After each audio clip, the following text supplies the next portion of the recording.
शोध स्वरूपी अविनाशी मैं आत्म स्वरूप सहजानंदी शोध स्वरूपी अविनाशी मैं आत्म स्वरूप देह विनाशी मैं अविनाशी देह विनाशी मैं अविनाशी शोध चिदात्म चेतन रूप देह मरे पर मैं नहीं मरता देह मरे पर मैं नहीं मरता अजर अमर मैं आत्म स्वरूप सहजानंदी शोध स्वरूपी अविनाशी मैं आत्म स्वरूप सिरजिन शासन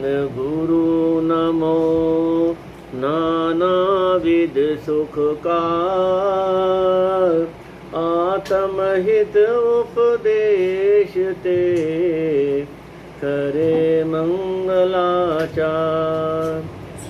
जो लक्ष्मी के निलय रूप उन अविनाशी प्रभु को उद्धार ग्रंथ रचो आत्मानुशासन भव्य जनों को है शिवकार हे आत्मन तू दुख से डरता और सुख की वांछा करता इसीलिए मैं दुखहारी और सुखकारी रचना करता मधुर दीपा की उपदेशामृत वे यदि कटु भी भाषित हो कटु औषधि ग्राहक रोगीवत किंचित तू भयभीत न हो किंचित तू भयभीत न हो। जय जिनवाणी माता की जय, आचार्य कुंद स्वामी की जय, आचार्य गुणपत स्वामी की जय, आत्मानुशासन ग्रंथ की जय हो। आचार्य गुणपत स्वामी का ज्ञान और वैराग पोषक आत्मानुशासन ग्रंथ का हम वाचन कर रहे हैं, यहाँ प्रतिदिन स्वाध्याय करते हैं। उसमें आज हमने कल से 244 नंबर की गाथा हमने शुरू की है। उसमें गाथा में ऐसे वर्तमान गाथा में आचार्य गुणवत स्वामी ने जीव को सुखी होने का उपाय बताया।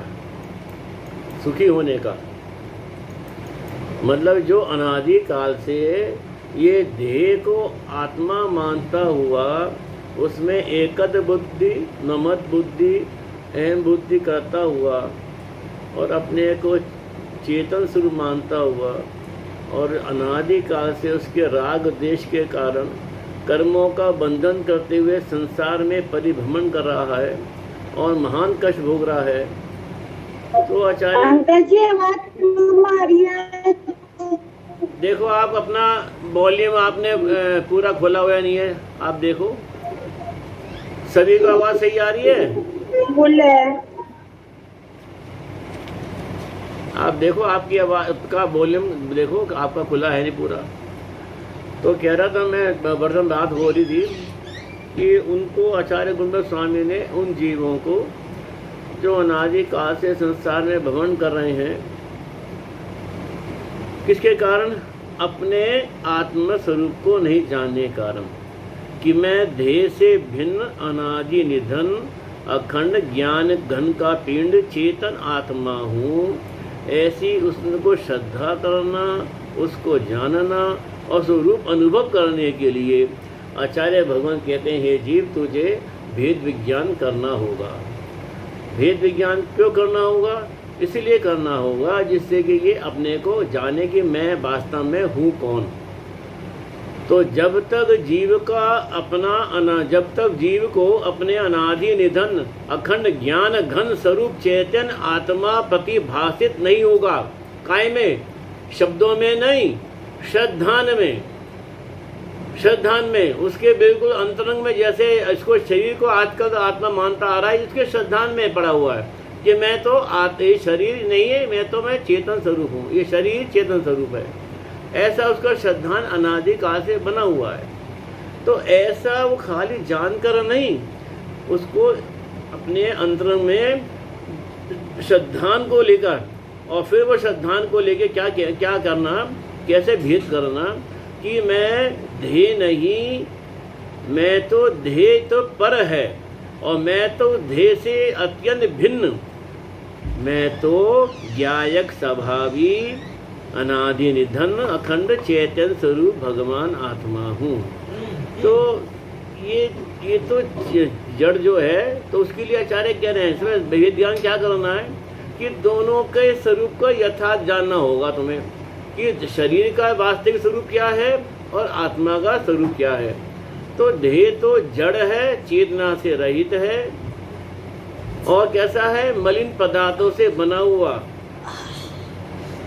हाड़ मांस का पिंड है, और क्षण भंगुर है, नाशवान है।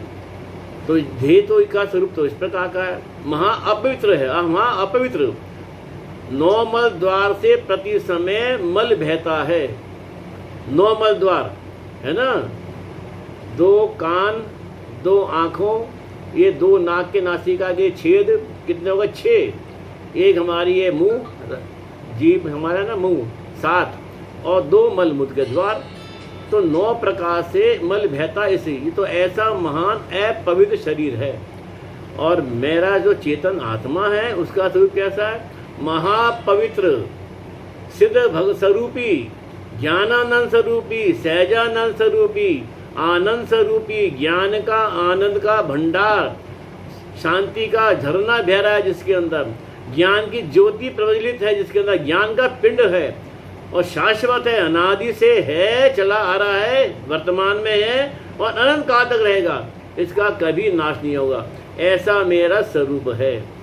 तो जब तक खाली शब्दों में नहीं, जब तो मैंने बताया ना, जब तक वो अपने उसको ऐसा आचार्य कह रहे हैं, हे जीव तुझे ये बार बार चिंतन करना पड़ेगा। जैसे बच्चा एक चीज को दोहराता है ना बार बार, ऐसे तुझे बार बार इस बात को चिंतन करना पड़ेगा कि मैं शरीर नहीं, मैं तो चेतन आत्मा हूँ, मैं तो चेतन आत्मा हूँ, ज्ञान स्वभावी भगवान आत्मा हूँ। ये देह तो नश्वर है, चेतना से रहित है, महामलिन है। ऐसा तुझे भेद रूप श्रद्धान बार बार अपने चिंतन में लाना होगा, तभी तेरा श्रद्धान जो है वो तेरा दृढ़ होगा। देखो बात आती है आगम के अंदर कि प्रिय धम्मो दृढ़ धम्मो, प्रिय धम्मो दृढ़ धम्मो, अर्थात अगर जगत में कोई भी प्रीति करने लायक कोई है तो वह है धर्म। और कैसा वो तुझसे प्रीति कैसे करनी है, दृढ़ता पूर्वक, दृढ़ धम्मो, दृढ़ता पूर्वक श्रद्धान करना है, बिल्कुल 24 घंटे हर वक्त बिल्कुल दृढ़ श्रद्धानी बनना है। कैसे दृढ़ श्रद्धानी बनना है कि मैं तो अच्छा, धर्म से क्या मतलब हुआ, आत्मा का स्वभाव क्या है, ज्ञान, तो ज्ञान इसका धम है, धर्म है। धर्म क्या है, धर्म कैसे कहते हैं, स्वभाव को धर्म कहते हैं, वस्तु स्वभावो धम्मा, वस्तु का स्वभाव ही धर्म है। तो आत्मा का स्वभाव क्या है, आत्मा ज्ञान स्वभाव ही है।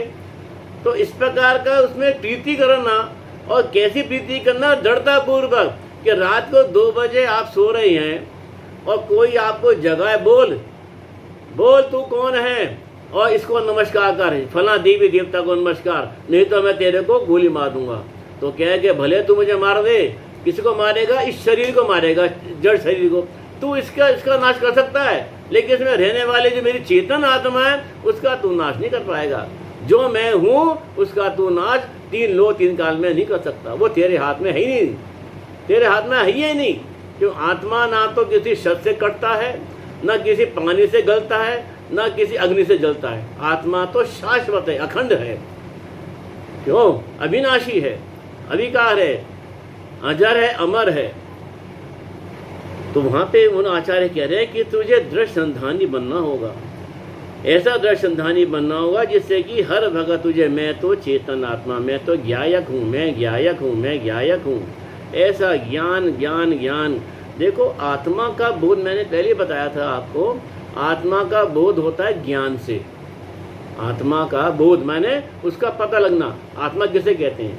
तो आत्मा का बोध होता है ज्ञान से, और आत्मा का शोध होता है चारित्र से। शोध माने खोजना, अपने आचरण में लाना कि मैं चेतन आत्मा हूँ, उस रूप प्रवृत्ति करना, तो वो ये कहलाता है आत्मा का शोध होना। तो आचार्य कहते हैं वो ज्ञान नहीं है जिससे ना तो आत्मा का बोध हो, ना चित्त का निरोध हो, और ना ही परिणामों में विशुद्धि के परिणाम हो। तो वो फिर ज्ञान कौन है? कौन ज्ञान है? ज्ञान वो ज्ञान है जिससे आत्मा का बोध होता है, चित्त का निरोध होता है, और आत्मा के परिणामों में विशुद्धि आती है। तभी देखो वहाँ पे एक समय सार में 2 गाथाएं आई, बहुत छोटी छोटी सी गाथाएं। अज्ञान में परिणाम से परिणाम हो अज्ञान में, बस इसीलिए अज्ञानियों के भाव हो अज्ञान में। ज्ञान में परिणाम से, ये तो हो गया अज्ञानी के बाद। अब ज्ञानी किसे कहते हैं? ज्ञान में परिणाम से परिणाम हो सब ज्ञान में, बस इसीलिए सद्ज्ञानियों के भाव हो सद्ज्ञान में। कितने सुंदर बातें आचार्य इन्होंने कही, आचार्य कुंद गोस्वामी ने इन 2 छंद में, कि ज्ञान में अगर परिणाम में हरवत ज्ञान ही ज्ञान समाया हुआ है, बसा हुआ है, रचा है, पचा बिल्कुल बसा हुआ है उसके अंदर, कि मैं तो ज्ञान स्वरूपी भगवान आत्मा हूँ, ज्ञान स्वरूपी हूँ।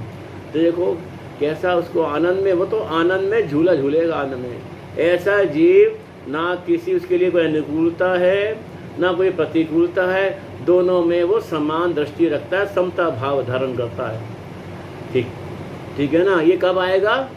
जब उसको आपने आत्मा का बोध होगा कि मैं क्या हूँ, मैं क्या है मेरा स्वरूप। देखो आपने एक उदाहरण बता रहा हूँ आपको, ये ना, ये खेत में किसान फल उगाता है, और जब फल पक जाती है तो उसके ढेर लगा देता है जगह जगह घर ले जाने के लिए, ठीक है ना, अपना गोदाम पे रखने के लिए फसल को जगह जगह उसको ढेर लगा देता है पूरे खेत के अंदर। और मान लो चक्रवात आया, चक्रवात आप समझते हैं ना, चक्रवात यानी मतलब इतनी तेज हवा चलती है, इतनी तेज हवा चलती है, वो चक्रवात उस किसान की फसल को उठा के वहाँ से और कहीं दूर फेंक देता है, या पूरे खेत में बिखेर देगा, फैला देगा सारे में।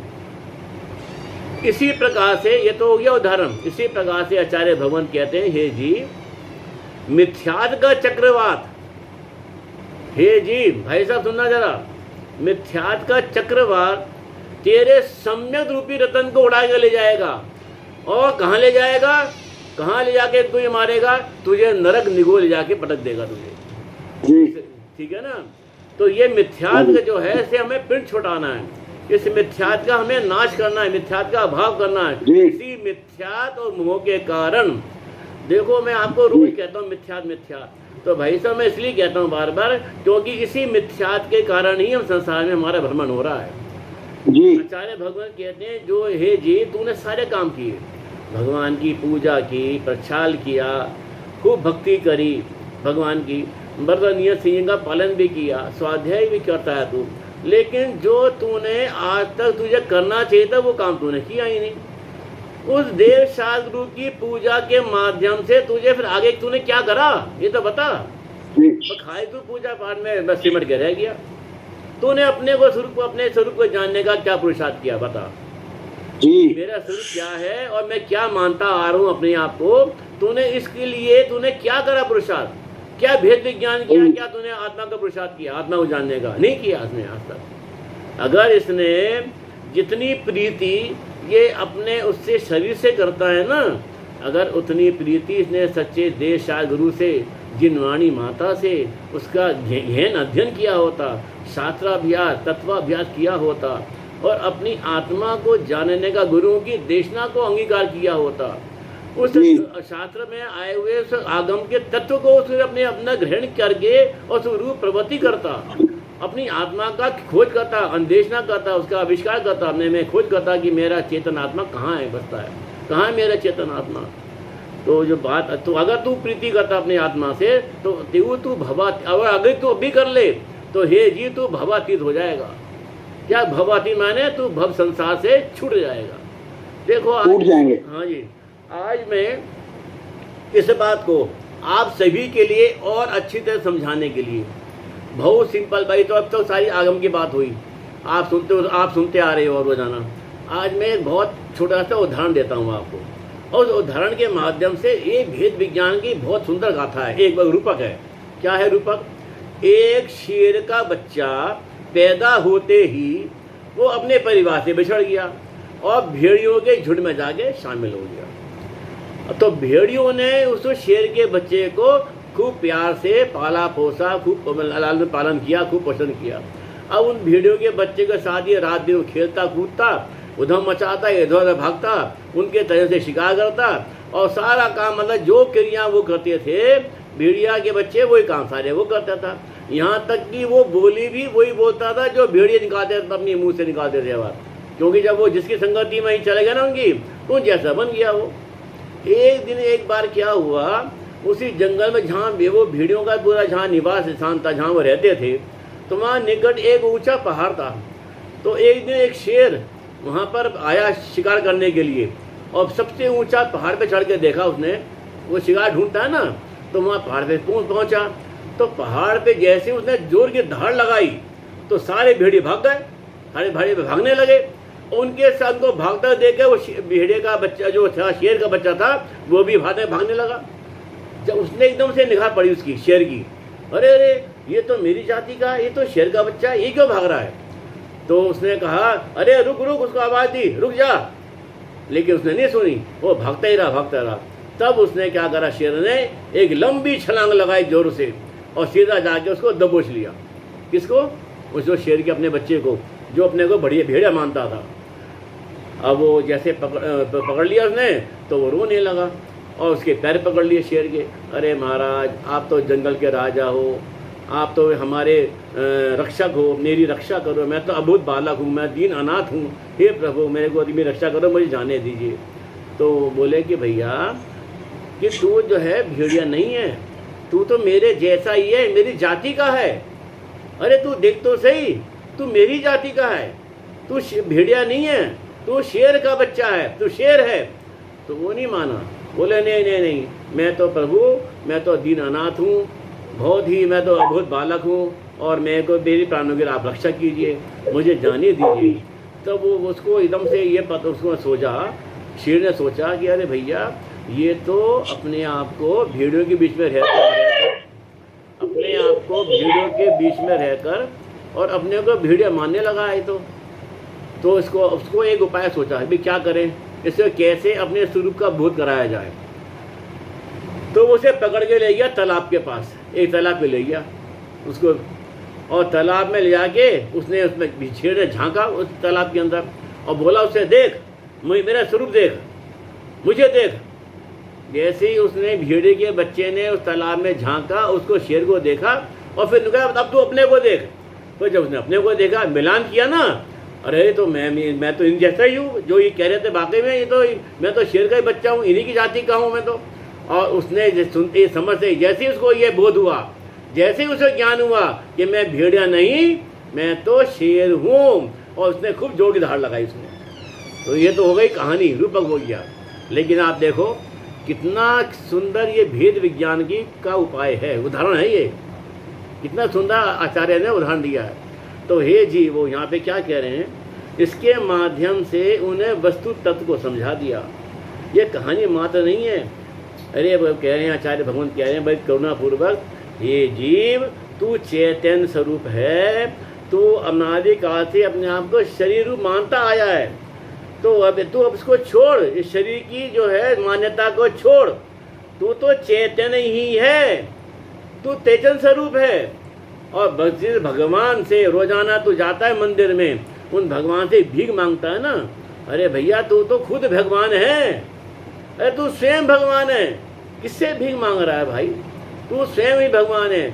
आचार्य वो प्रवचन सार की 80वीं गाथा क्या है आचार्य गुनगुन की, जो जानता निज आत्म को द्रव्य गुण पर्याय से, वो ही जाने निज आत्म को द्रव्य गुण पर्याय से।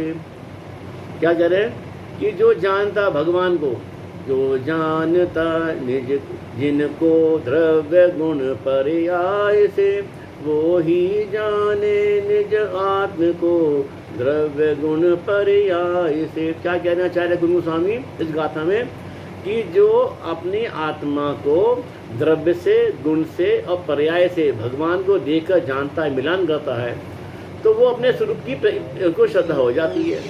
अर्थात कि जैसा हे भगवान, जैसा भगवान द्रव्य दृष्टि से शुद्ध है उनकी आत्मा, ऐसी द्रव्य दृष्टि से मेरी आत्मा भी तो शुद्ध ही है।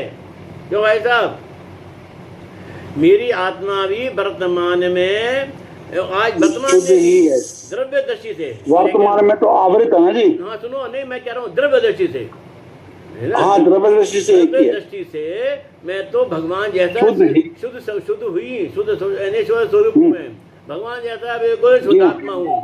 और गुण, जहाँ तक गुण की बात है, तो जितने गुण भगवान की आत्मा में है, सिद्ध स्वरूप भगवान की आत्मा में है, उतने ही गुण मेरी आत्मा में भी है। तो द्रव्य से, गुण से जैसा भगवान है वो तो वैसा ही मैं भी हूँ।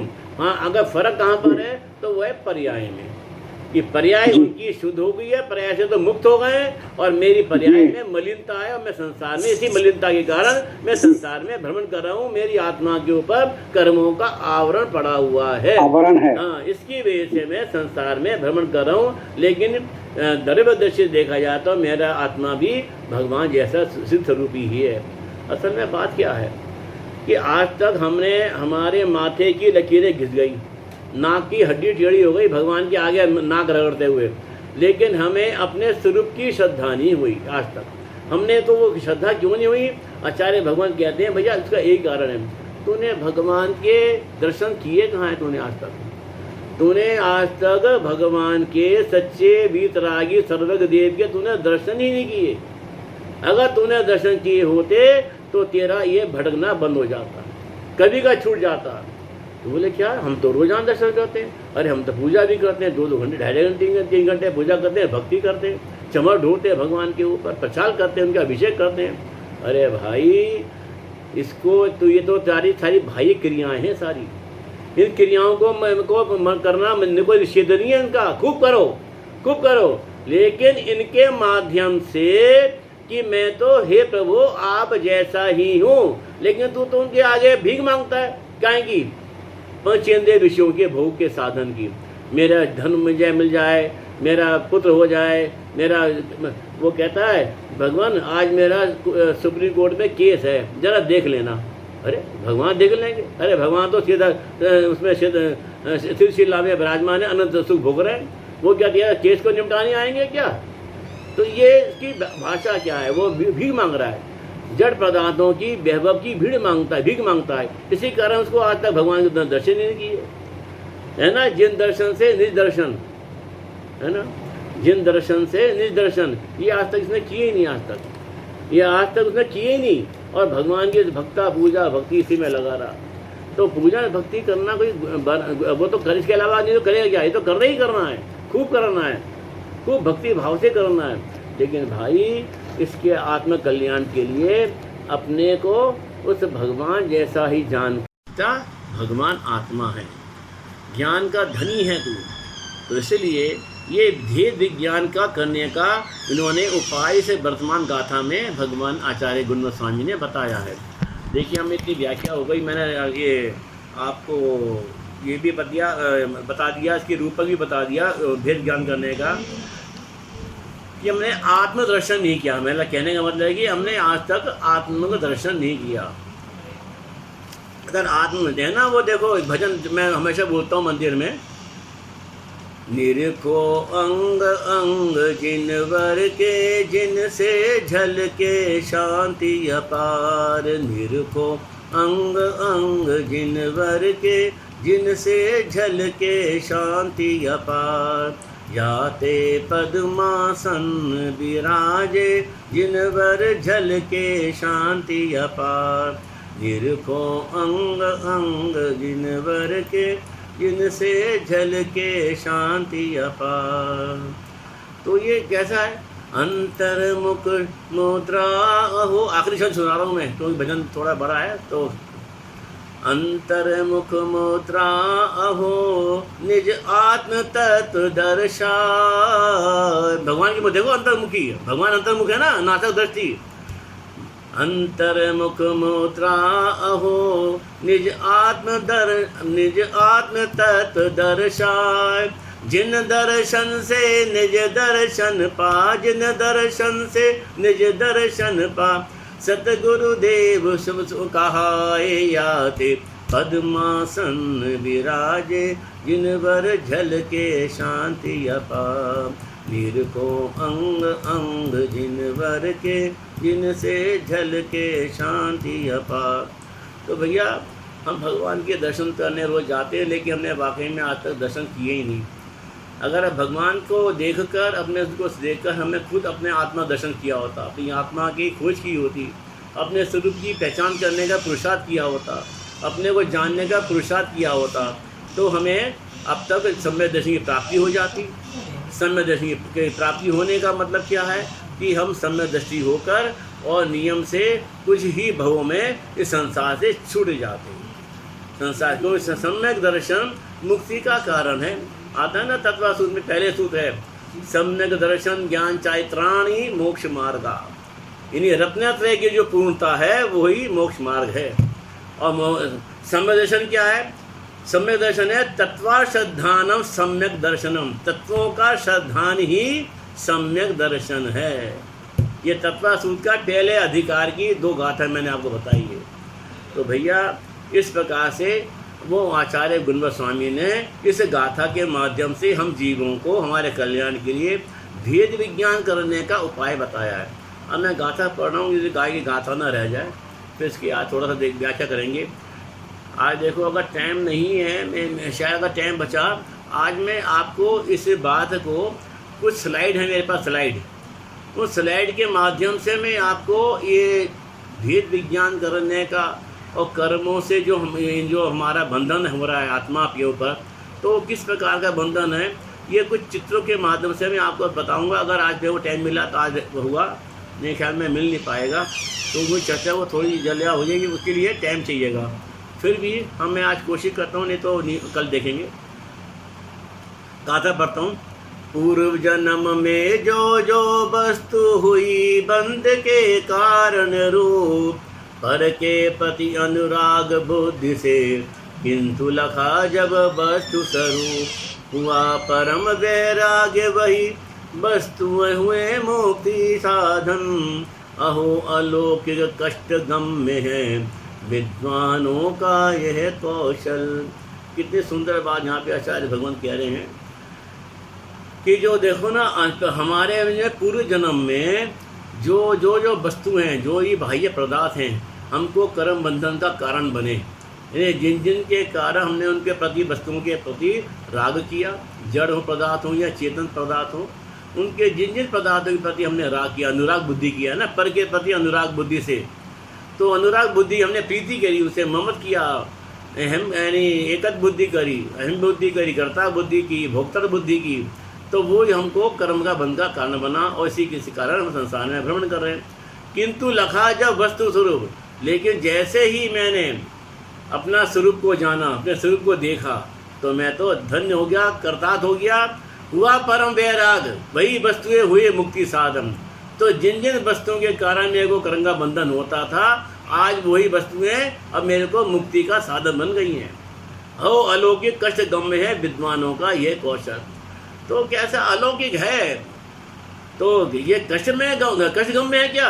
नहीं भैया, ये तो मिथ्यात्व में जब था कष्ट, हमको जब मिथ्यात्व में था, जब कष्ट था।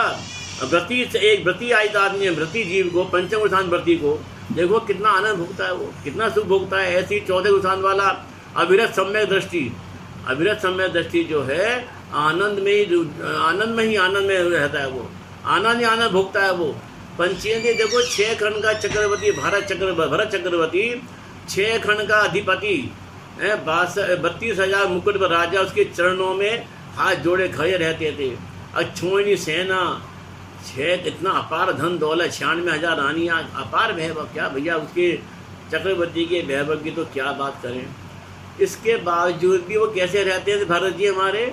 भरत घर में बैरागी आता ना, भरत घर में बैरागी, कमल की भांति अलिप्त, कमल की भांति अलिप्त। वो तो आपने सुना होगा ना उदाहरण कि वो जब किसी एक जीव पहुंचा महल में तो राजन मुझे शंका है, आप इतने, मैंने सुना है आप तो बैरागी हो, बैरागी में जीवन जीते हो, लेकिन मुझे विश्वास नहीं हो रहा, तो आप कैसे इतने अपार वैभव के बीच में कैसे रहते हो, ऐसे अलिप्त कैसे रहते हो इतने भोगों को भोगते हुए।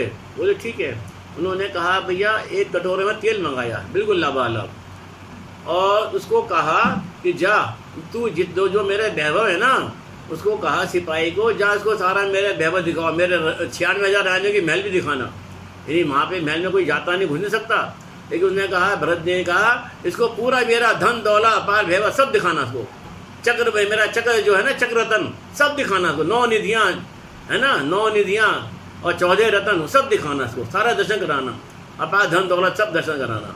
लेकिन उसको कहा, लेकिन सुन, अगर एक बूंद भी तेल की नीचे गिरी तो तेरे पीछे नंगे तलवार लिए सिपाही घूम रहा जा रहा है ना, तेरे पीछे जो रहेगा जो, वो फौरन तेरी गर्दन उड़ा देगा। देख ध्यान है, एक बूंद भी तेल की गिरनी नहीं चाहिए। बोले अच्छा महाराज। हो गया, सारे घूम फिर के आ गया।